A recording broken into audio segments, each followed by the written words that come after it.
rare Trump ale, brother. Why'd he say that? Yeah, what do you do in that situation if you're a Trump guy and you hear him saying that on Fox News? You go, yeah, that's right. I am stupid, my president. Oh, yeah, this was a funny moment as well. Donald Trump defending the glories of the PRC and also the beautiful people of the People's Republic of China.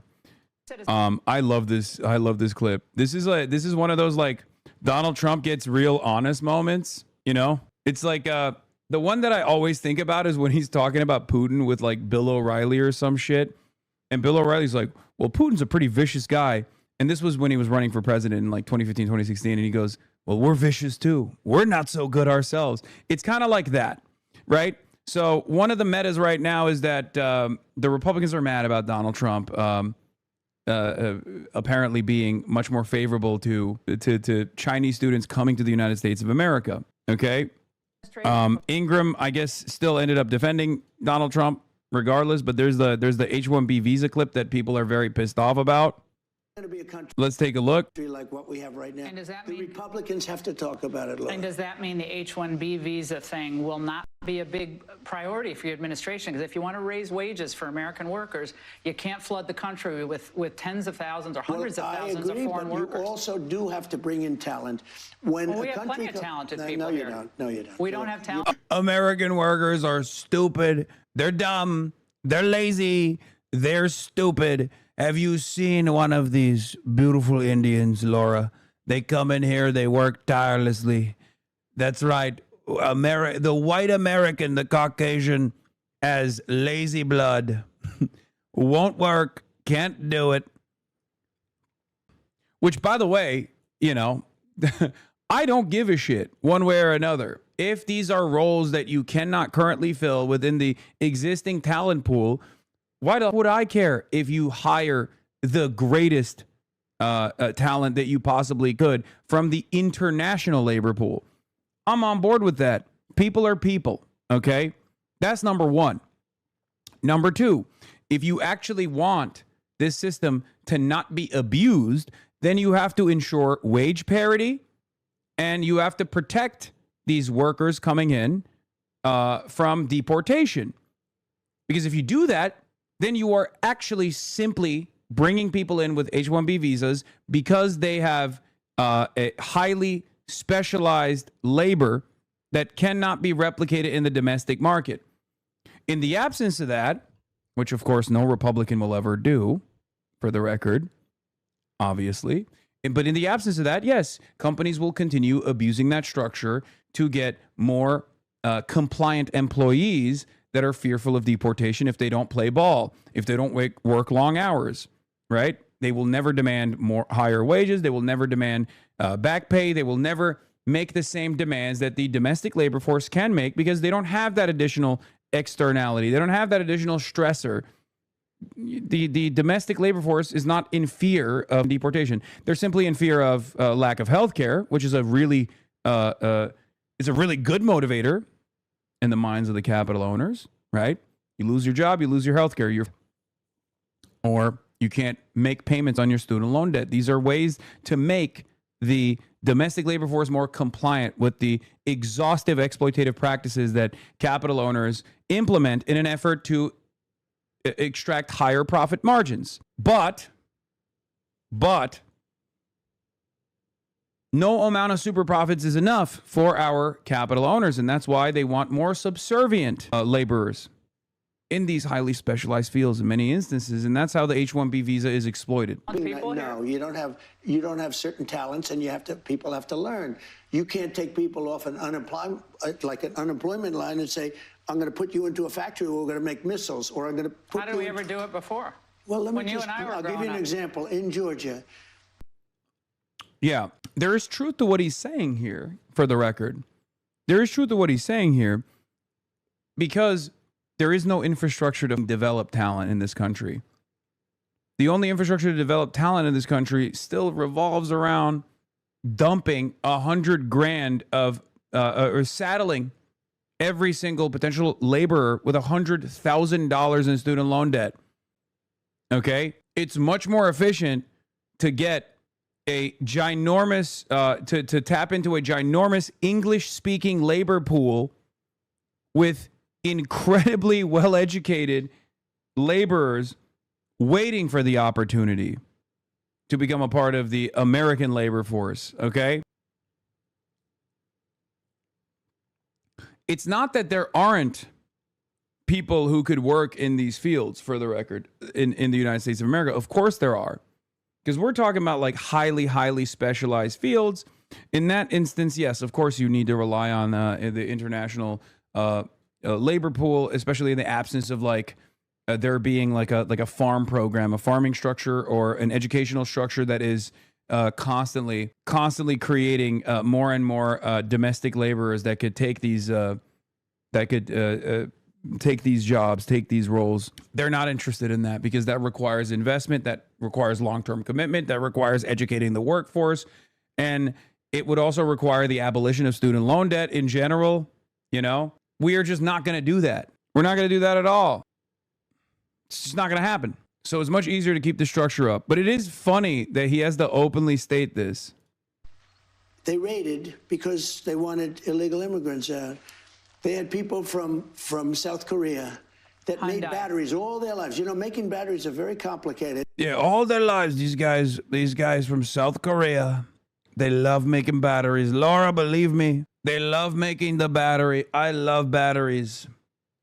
I love batteries, Laura, believe me. And you know what? You know who loves batteries? South Korea. They make them. And it's not an easy thing and very dangerous. A lot of explosions, a lot of problems. They had like 500 or 600 people, early stages, to make batteries and to teach people how to do it. Well, they wanted them to get out of the country.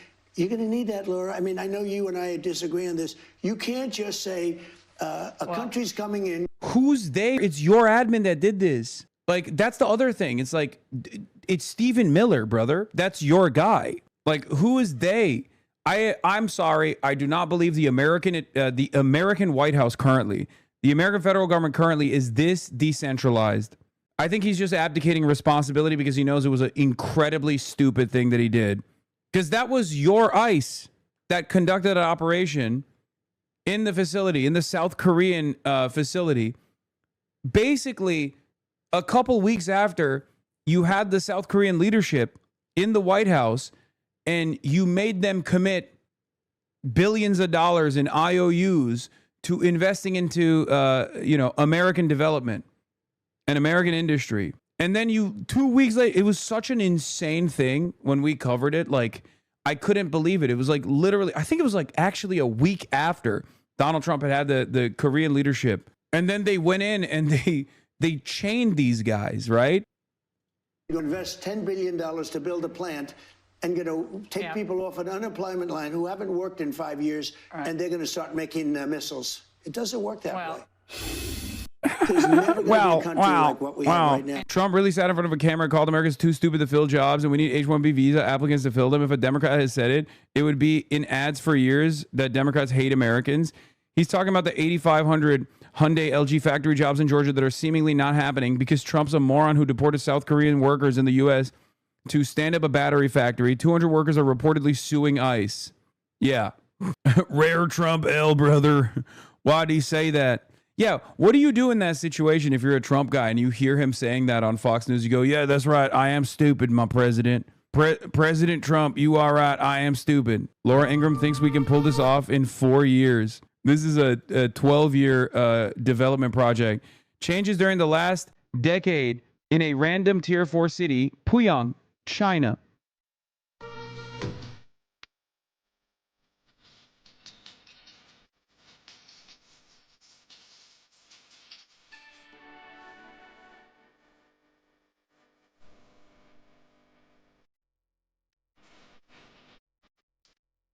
Dude, if you showed, honestly, I think, especially given the heightened contradictions in the United States of America, if you show this shit to the average hog, they would learn to sing Red Sun in the Sky the next day in perfect Mandarin, okay? In perfect Chinese. Like, this would cause the average American to have a brain hemorrhage, to have an aneurysm. I think that's part of the reason why they turn around and they're like, nah, it's not real, it's fake, brother, it's fake. You know? Or they have to cope and seethe and try to act as though it's not real. This is not real. This is not real.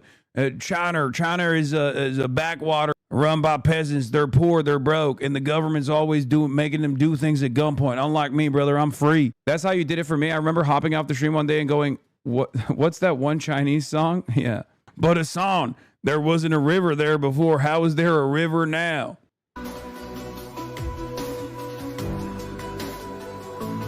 What happens to the food production loss from the farmland laws? Brother, do you know how massive China is? What do you think is going on? You think they're just starving now in China? Look at all that farmland. Look at all that farmland that turned into a city. If there's one thing that China has in abundance, it's fucking farmland, okay? I think they got that down. I love that take, though. Just curious, is all farmland there? No, exactly. Did food prices increase after destroying all that farmland? No. As a matter of fact, as The Economist and Bloomberg was reporting earlier that we covered, it's not that they have the Chinese problem, according to The Economist, is not that food prices are too high. It's actually that they're too low. Remember. Oh, also, it just passed. The House passed a bill to end the government shutdown. But I cannot connect to this website for some reason, probably because it's my VPN is routing me to Hong Kong, and maybe Hong Kong doesn't allow browsing those sorts of websites. So that was the H-1B visa thing, okay? But there is more. This part of the Laura Ingraham interview was also very funny. You've said as many as 600,000 Chinese students could come to the United States. No, it's not working. Why, sir, is that a pro-MAGA position when so many American kids want to go to school and they're... Damn, that was fast. Another one you could try. I don't think we're going to be able to watch these, man. Elections and Democratic wins in some key okay, this states. one worked. And they said that they could have gotten a lot more when it comes to health care, in particular as people, 22 million people or so who rely on those subsidies could see they're already seeing their premiums increase, and a lot of them are various. Some of them say absolutely gutted by the outcome of this, but the Democratic divisions were on full display here, and very clearly on this vote, 6 of them breaking ranks, just like 8 of them did in the Senate as well, Anderson. Manaraju, thank you. Up next, once again, the breaking news. The House voting moments go to end the 43-day shutdown of the federal government, the longest in history, and we'll have more on the Jeffrey Epstein. A lot more. They got nothing. I mean, what can you say that hasn't been talked about already? As a product of the Ivies, let me tell you, Chinese students are going to stop coming law. Chinese universities are going to start lobbying the Western elite. Why am I talking like fuck? Why do I have an Irish accent all of a sudden? Chinese universities are going to start lapping Western elite institutions. They'll still send their fail sons to Harvard and Yale, though. Lol. Yeah, I was talking to someone here about this, actually. So for the longest time, first of all, let me dial it back real quick. Number one, Chinese people are Ameribus, just like I am, right? They have great respect and reverence for America. Chinese foreign policy throughout history has always, gone back and forth, but usually aligned with the United States of America at times, right? And China has always looked to America as a prosperous nation, right? And there are a lot of aspects of like modern Chinese culture that is very American adjacent as well. Now, of course, they have a rich tradition, long history, Confucius principles, all that stuff. But like there is some American style attitudes, especially when it comes to like commodity consumption, right? Like this is unexpected in a place like China, or even a car reliant infrastructure in many ways as well. I've talked about this before. And because of that, there has always been great respect for sending your children to Western institutions, specifically the American Ivies. Okay? That's a huge thing in China. Being able to send your highly educated children to Harvard, especially, like the American Ivies especially, is a big deal, right? It's a sign of prestige. It's a sign that you've done you know, you've done it's a status symbol. You've done the ultimate thing, right? Having said that, these last couple of years have actually, from what I understand, kind of shifted the Chinese attitude towards the Ivies a little bit. Apparently, there was like a Chinese valedictorian or something like that gave a commencement speech at Harvard, and it was actually critically panned for the first time ever. What was supposed to be a moment of great respect, you know, oh, look, a Chinese person is like speaking and delivering a commencement speech at Harvard, was apparently very critically panned by the Chinese. And part of that was because it came across as insincere, apparently. And the other reason is because the prestige of the Ivies, specifically even Harvard, the most significant one, right, is kind of going away, especially as Chinese institutes of higher learning are making waves, and they are becoming more influential, more prominent institutions of higher learning in the global stage. So, and I remember looking at the top 20 best universities around the planet, and like there is a lot of movement in the direction of China there, right? Like Chinese universities are becoming respectable institutions of higher learning, even by Western standards. Yeah, 8 out of the top 10 leading research institutions in the world are now Chinese, according to Nature.com, the 2025 Nature Index, the authoritative ranking on this. In 2020, just 5 years ago, 8 of the top 10 were Western. And now 8 of the top 10 research institutions are Chinese. Harvard is no longer in the top, the number 1 slot either. And if you look at the top 30, 19 of them are Chinese. Almost 2/3 of the top 30 research institutions in the world are Chinese. So this attitude is shifting, and it's actually a threat to these American institutions in some ways. Not only because it diminishes their prestige in the global stage, and that's an important part of soft power in general, but it also is consequential because the foreign students basically prop up these colleges. They are a fucking money faucet, okay? So when Donald Trump turns around and says, like, fuck these colleges, if you don't, you know, sign a loyalty pledge to Israel, we're going to cut your funding. Oh, we don't want any more international students. Fuck you. When he says shit like that, he has to inevitably go back and take back those considerations, take back those words, because I assume he got numerous boss calls from very wealthy alumni from all over these elite Ivy League institutions that said, dude, what the fuck are you doing? One, this is a massively consequential brain drain method that we designed for decades that you're just casting aside. You're literally getting some of the smartest individuals that are the children of some of the wealthiest individuals all around the world to come here and try to work in America and play a formative role in our public research. Like, why the fuck would you personally destroy that system? And the other reason is that that's a major amount of funding that just goes away because foreign exchange students, like foreign students, pay double the price of admission. We have diamonds in the rough that nobody ever gave a shot, man. Brother, I understand, okay? I am an advocate for free college, okay? Not just K through 12. I'm an advocate for funding our education. Having said that, this is not even fucking fixing that at all.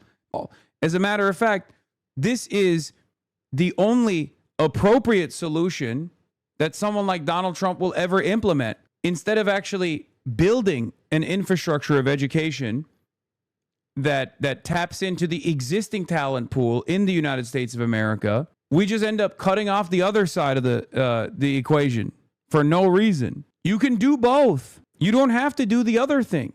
Do you understand? In any case, here's Donald Trump going back on that previous statement on Laura Ingraham. As many as 600,000 Chinese students could come to the United States. Why, sir, is that a pro-MAGA position when so many American kids want to go to school and there are places not for them, and these universities are getting rich off Chinese money? Sure. never said about China, but we do have a lot of people coming in from China. We always have, China and other countries. We also have a massive system of colleges and universities. And if we were to cut that in half, which perhaps makes some people happy, you would have half the colleges in the United States go out of business. So what? Well, I think that's a big deal. Are they fans You would have the of the United States? Yeah, but you would have, as you know, historically, black colleges and universities would all be out of business. You would have a system of colleges and universities would So go we're down the dependent tubes. on China to keep our university system going? But I think it's good to have, I actually think it's good to have outside countries. Look, I want to be able to get along with the world. They're not the French. They're the Chinese. They spy on us. They steal our... They're not the French. They're the Chinese. They spy on us. They steal from us. By the way, I will remember what I told you about JD Vance when he said China is a backwater nation led by peasants a couple months ago? Remember when I said that will make waves in China? That did make waves in China. They were fucking pissed about that shit. So they do actually pay close attention to the xenophobic language. They do pay close attention to like this kind of racist nonsense. And it does piss them off, for sure. They see this shit. They're not the French. They're Chinese. They steal from us. Is fucking ridiculous, dude. It's just pure unfiltered racism. Let's see how Trump responds. What, do you think the French are better? Yeah. I mean, really? I don't know. I'll tell you, I'm not so sure. We've had a lot of problems with the French where we get taxed very unfairly on our technology, where, you know, they put 25% taxes on American products. Look, assuming everyone treats us badly, because that's the way I am, but we take in trillions of dollars from students. You know, the students pay more than double when they come in from most foreign countries. I want to see our school system thrive, but at the same time, I want to, I know you and I disagree. We're never going to agree on it, but that's okay. And it's not that I want them, but I view it as a... I don't want them, Laura. I don't want them at all. The bullet pierced his ear, but he can still hear the voice of the party is right. By the way, I don't think a lot of Chinese people know that Donald Trump is the great nation state builder for China. I don't think they know that because I keep testing that out on unsuspecting Chinese people that I encounter around here, and they don't understand what I'm saying. Partially because they see a swagged out white boy and they just assume that I'm probably engaging in mockery and I harbor anti-Chinese sentiment, which I do not. But yeah, I don't think it's as like big of a meme on the Chinese netizen side as I thought it was. When I was a child, I remember my uncle and aunt showing off that they lived in the U.S., had good jobs, and my cousin was fluent in English. They visited us last year, and their attitude is completely different. We know, but it's probably your way of approach. Probably due to translation. Try Chuan Zhangguo. They would not think you are half joking. Citrus brother, why do you do this? I'm lemon brother. They won't disclose their true feelings to you, Jersey boy. They do when they realize I'm a real one. But I've talked about this before. It's just like it. If all you have seen from people who look like me and sound like me is very negative sentiment, then you're going to assume that I'm engaging in mockery and not actual flattery. I get it. Quote more Mao, then they would know you're a real one? No. Another conversation that I had about Mao Zedong was met with shock. I talked about this book I'm reading about the history of the Red Book, like how the quotations from the chairman was compiled and the impact that it had around the globe. And this person I was talking to was like actually shocked. They're like, what? Like people actually care about Mao Zedong? What the fuck? Outside of China? Like, I was like, yeah, of course. Especially in the global south, and also Albania, which is the true champion of the global south, of course. the entry point to the global south is it runs through Albania.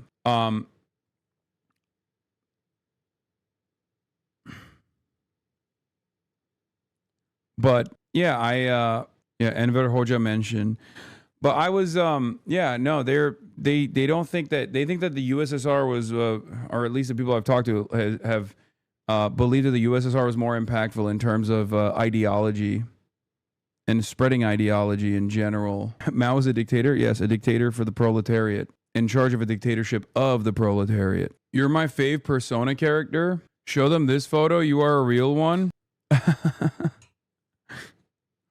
Most Chinese people actually don't really know anything about politics or political science. I don't think that's correct.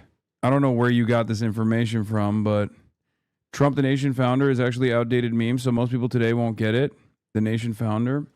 Most Chinese people actually don't really know anything about politics or political science. I think they're not as like they're not as tapped into like the everyday affairs, but as far as like political history goes, I think Chinese people are very well read about their own political history. And as far as like choosing, as far as like there was a quote that I read that lives in my mind forever about I think it was a Chinese businessman that was asked about whether they prefer Deng or whether they prefer Mao or whether they prefer Xi Jinping in terms of like impactful leaders in developing the modern Chinese state. And he said he used I'm sure someone can find this on Twitter, but he used a analogy of dumplings where he said that it's impossible to choose because when you eat the fifth dumpling and you are no longer hungry,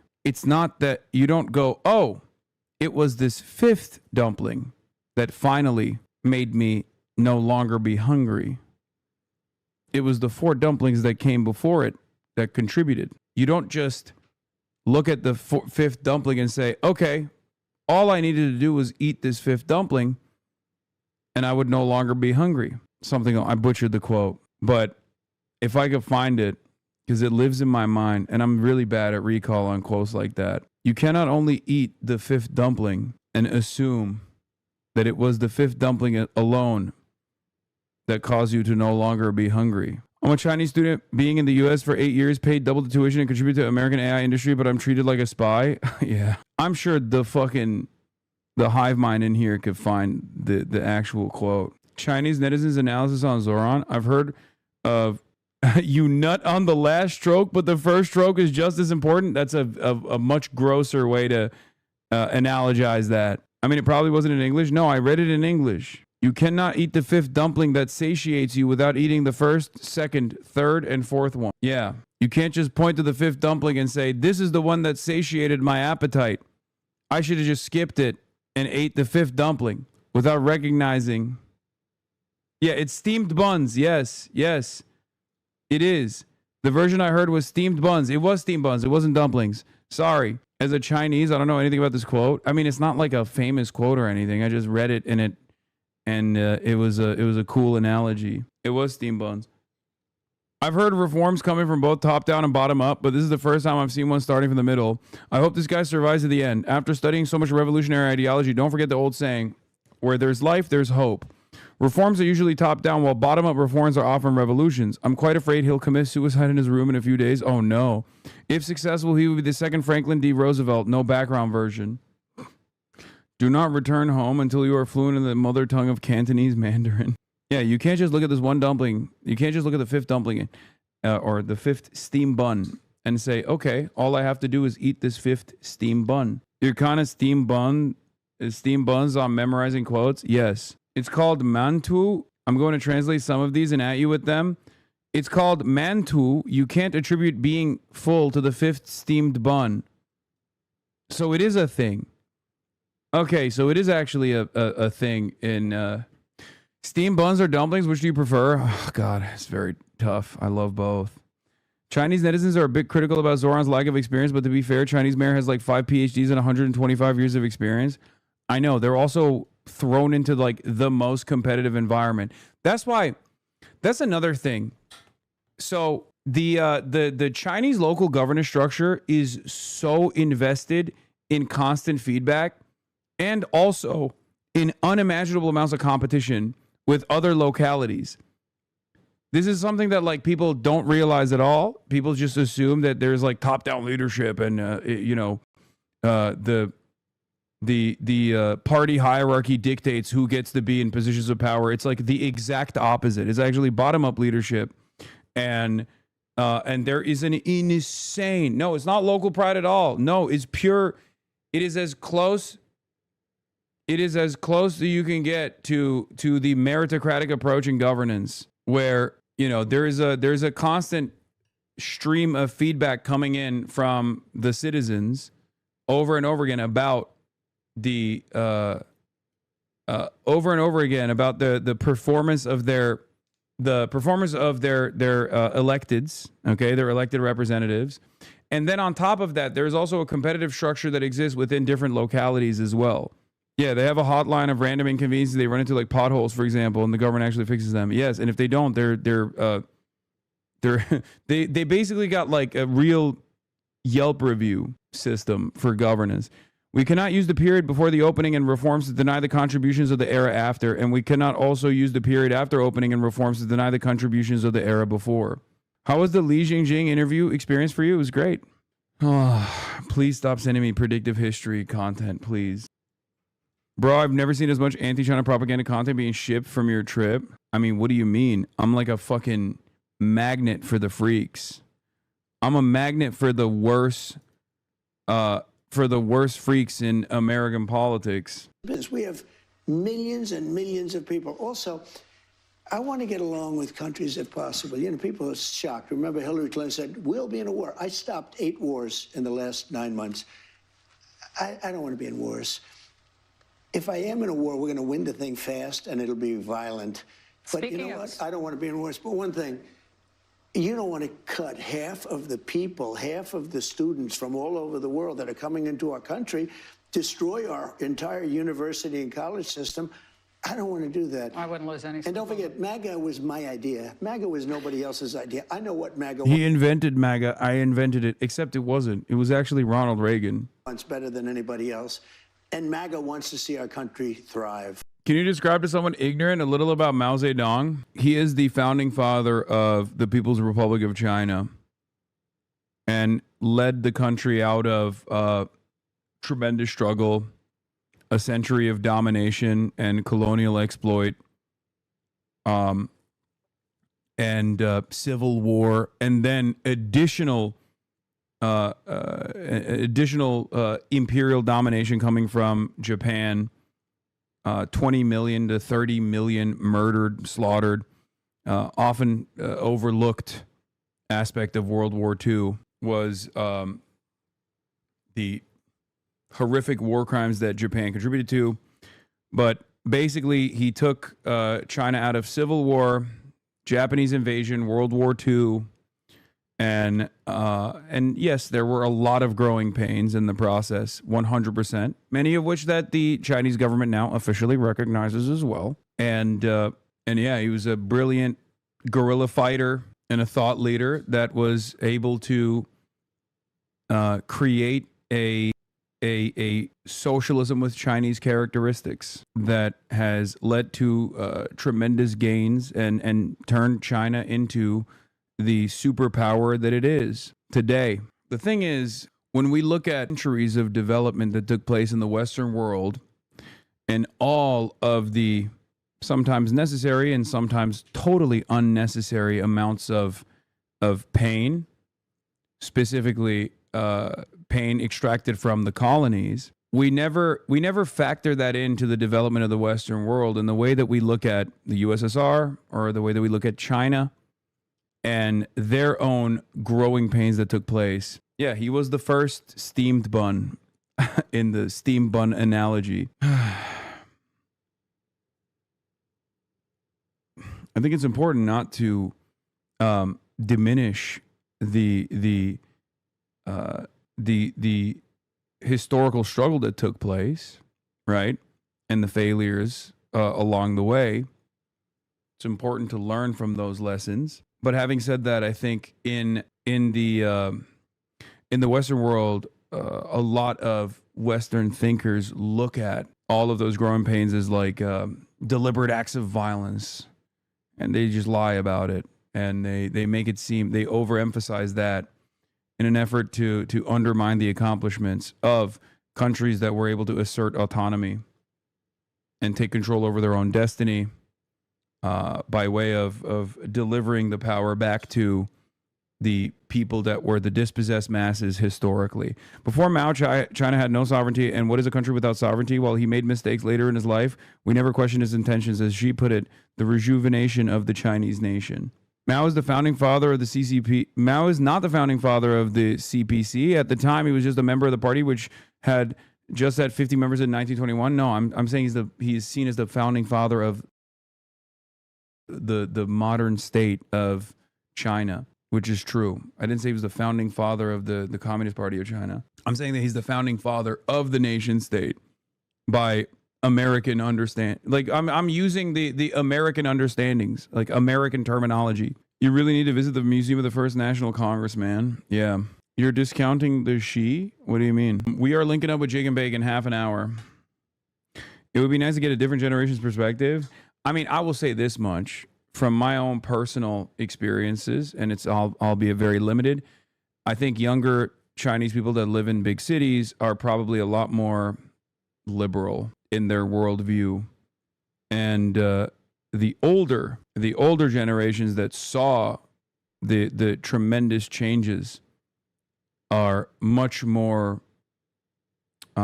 They're much more supportive of the party structure and the current form of governance. The grass is always greener, but I wouldn't say across the board. I'm not saying that is the case across the board. This is the song that the chatter is referring to, commemorating the 130th anniversary of Comrade Mao Zedong.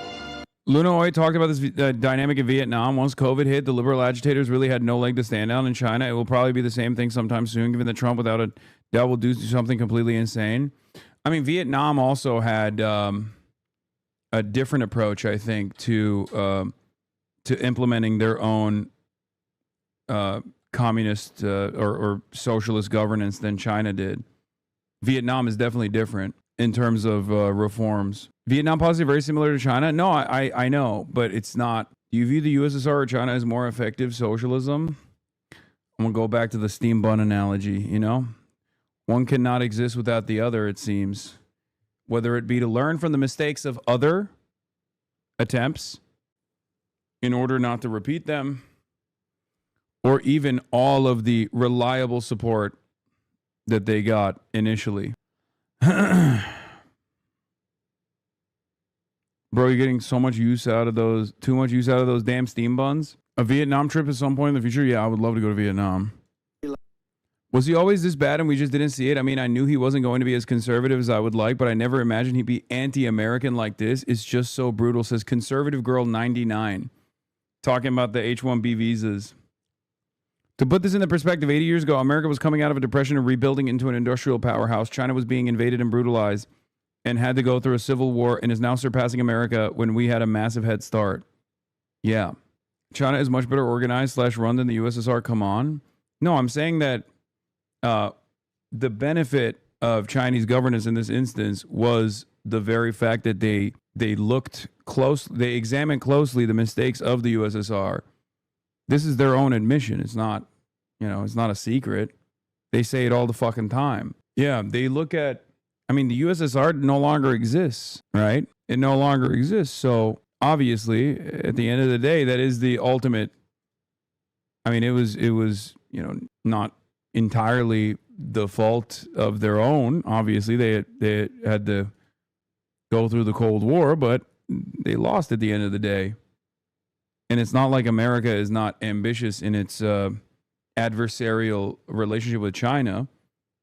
But the very fact that China has become the manufacturing base of the entire planet has made it much more difficult to deal with in the same way that the capitalist forces dealt with the USSR. That is looking at the mistakes of the past and building a different version of socialism from said mistakes. From the Democrats believe you should get zero benefits from your American citizenship. Zero. Meanwhile, as we sit in our warm studios, and that's where I am, the president's trying to reindustrialize only the entire United States of America. That's all. And if you think Mamdani or the squad, oh, they're going to stand up for you in their workers' garb and they're going to, in their shirt sleeves, get it all done. Maybe some of these mouthy new socialist primary candidates, they're going to get it done for you. Well, you haven't been listening to them. If you're a native-born American who grew up in something approaching a traditional household, they pity you at best and they loathe you at worst. So, there's always going to be disagreements on strategy and approach, and everybody should have their say. But to the more than 77 million Americans who voted for President Trump, don't flinch. No one's better at politics than he is. Don't do it. Don't rock the boat. Come on. And he's a pragmatist. Yeah. Don't flinch. Jeffrey Jedediah Epstein's bestie, by the way. Yeah, Adelita Grahalva signed the discharge petition to force the release of the Epstein files going back to the American Century of Humiliation. Oh, wait, hold on. CNN is now running side-by-side clips of Trump and Biden talking about the economy. Let's take a look. Is this a voter perception issue of the economy, or is there more? This is my fucking favorite, dude. Yo, I can't believe CNN is doing this. Is this the HasanAbi broadcast or is this CNN? What's happening here? That needs to be done by Republicans on Capitol Hill or done in terms of policy? More than anything else, it's a con job by the Democrats. So are you saying that voters are misperceiving how they feel? Or so when I took over, you remember? Because you said Biden did that too, because he was saying things were great, things weren't great. It's synonymous. Biden and Kamala was campaigning. Why are people saying they're anxious about the economy? Why are they saying that? I don't know that they are saying. I think polls are fake. We have the greatest economy we've ever had. Look at the Michigan survey. For 65% of American people think they're in good shape economically. They think the nation's not in good shape, but they're personally in good shape. The polling data has been wrong all along. Oh, the fake polls. The fake polls, Jack. The polls are fake. I know Trump is going to speak live, dude. I know. He's going to speak from the Oval soon, but I'm going to be heading out in like half an hour. She says Zoran isn't with the workers. Meanwhile, he's literally with the Starbucks Workers Union. Yeah. This is the type of shit I've been saying for years. And it's part of the reason why so many CNN watching liberals have developed animosity towards my commentary, because they are incapable of nuanced thinking. Unfortunately, I do actually think that they're capable of nuanced thinking. They just don't want to. Okay? Because it makes them feel bad. But this is my bread and butter. The very fact that CNN is now using this as, or the very fact that CNN has now also established that this was a negative. This was inappropriate for Biden to say, and using that as an example for what like Trump is doing wrong is spectacular. It's not only truthful, but it's unexpected to hear the truth from CNN like this. It was bad when Brandon did it, and it's bad when Trump is doing it now. Background looks like a green screen. Yeah. Guys, just wait till you see the streets of Shanghai. Oh my God, dude. Just wait till you see Shanghai. You are going to lose it. It is so fucking beautiful. Support a Starbucks union picket line? Oh, yes. 100%.